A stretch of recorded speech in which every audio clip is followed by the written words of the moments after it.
Microeconomics principles and government policy, a critical analysis of market behavior, policy design and regulation.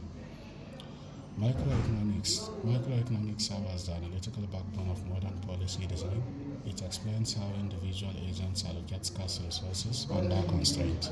Governments rely on microeconomics logic to interpret market behavior. Policy becomes a response mechanism to inefficiencies and distortion. Markets are not self-correcting in real-world conditions. Imperfections such as externalities and asymmetry disrupt equilibrium outcomes. The price mechanism functions as an information system. It signals scarcity, preference, and production cost dynamic. Policy interventions aim to restore both efficiency and equity outcomes. Governments act as corrective agents within the market system. Microeconomics tools quantify policy impact through structured metrics such as elasticity, surplus analysis, and opportunity cost. Developing economies face amplified market distortion, structural gaps increase reliance on macroeconomic stabilization tool. Macroeconomic foundation. Demand and supply form the core structure of market analysis. Their interaction determines equilibrium, price, and output levels. Equilibrium is dynamic and constantly disrupted by shocks. Inflation, technology, and policy shift continuously reshape outcomes.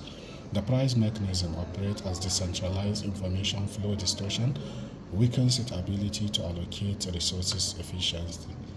Market failure as policy justification.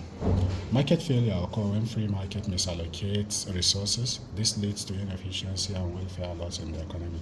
Externalities distort through social cost and benefit structures. Negative and positive spillover remain unpriced by markets. Public goods trigger free rider problems and underproduction. Government intervene through taxation-funded provision systems. Microeconomics policy instruments. Taxation reshapes incentive by altering relative prices. It functions as both revenue generation and a behavioral control. Subsidies encourage production and consumption of priority goods. They correct under consumption and socially beneficial services. Price controls stabilize volatile markets during crisis. However, they often create shortages or surplus distortion. Market regulation framework. Regulation aligns market outcomes with societal objectives. This includes efficiency, stability, and equitable access. Regulatory agencies enforce compliance and monitor firms' effectiveness depends on independence and institutional capacity. Cost-benefit analysis evaluates policy efficiency outcomes. It ensures benefit outweighs social and economic cost. The welfare economics. Welfare economics evaluates overall social well-being. It extends beyond output to include distributional equity. Consumer surplus measures welfare gained by the consumers. Producer surplus, on the other hand, reflect firms' profitability above cost thresholds.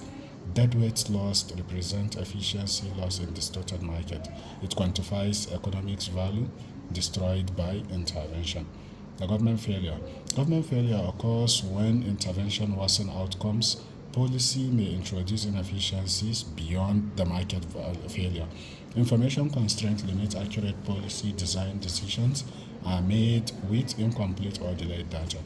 Implementation lags reduce policy effectiveness over time, leading to an economic condition which may shift before policy take effect. In conclusion, macroeconomics principles form the backbone of policy architecture. They guide government intervention in complex market systems. Governments stabilize and recalibrate economic outcomes as a result of markets requiring correction due to inherent structural imperfection. Policy design is balanced between efficiency and equity trade-off. This defines the core of economic governance. Effective interventions depend on analytical precision, institutional strength, determine policy success or failure. Thank you.